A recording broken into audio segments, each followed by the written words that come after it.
It's a great idea. I mean, it has the word reform attached to it, new and improved. It's a great marketing concept. But the problem is when the rubber meets the road. There are the political considerations, which are revenues. How much is this going to be revenue neutral, where it's just a cut of rates in return for closing loopholes and certain exemptions, or is it going to, so is it going to be neutral? Or is it going to raise money? And if it's a tax increase, well, it's dead. Republicans won't support it.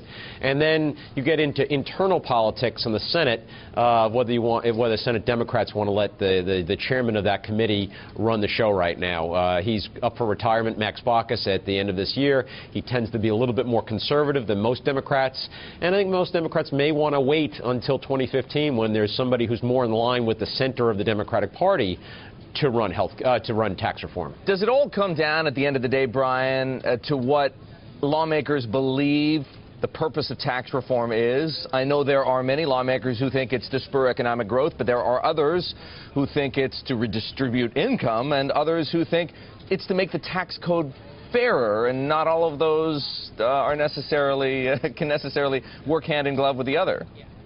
You can also put a fourth group in there in that they see, and I think maybe the White House might have a toe in this camp, which is they see tax reform as a way to increase revenues. And again, that's a non-starter for Republicans. And the other is it's just such a complex set of issues, not just one issue, but the complexity. I mean, everybody loves the idea, going back to my original point of it sounds great because it's reform. So everybody loves the idea of tax reform.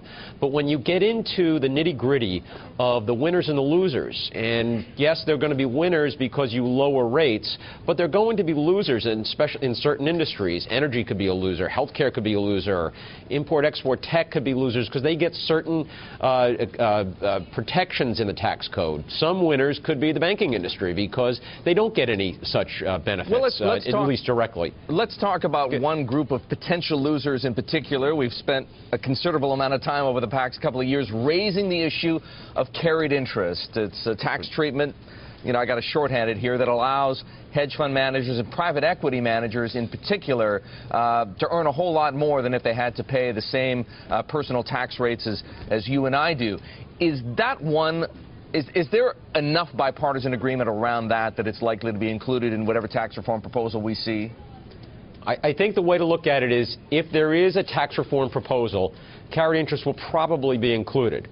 But on the same time, as popular as an idea it is to go after carried interest in some corners in Washington, it will not be a standalone piece of legislation. It won't be a standalone get rid of provision from the tax code. So yeah, if there's serious tax reform proposals going on, I think carried interest is certainly on the table, because if you get to that issue too of revenue neutrality, Washington's going to have to find offsets. They're going to have to look to various places to close the gap to get them to get Congress to lower rates. And carried interest is not the biggest winner, but people are going to be looking at nickels and dimes in order to close the gap to get to revenue neutrality. And Brian, before I let you go, one geeky thing that we probably ought to get into briefly right here, because people need to consider this in the weeks ahead. Is there any way to do tax reform right without dynamic scoring?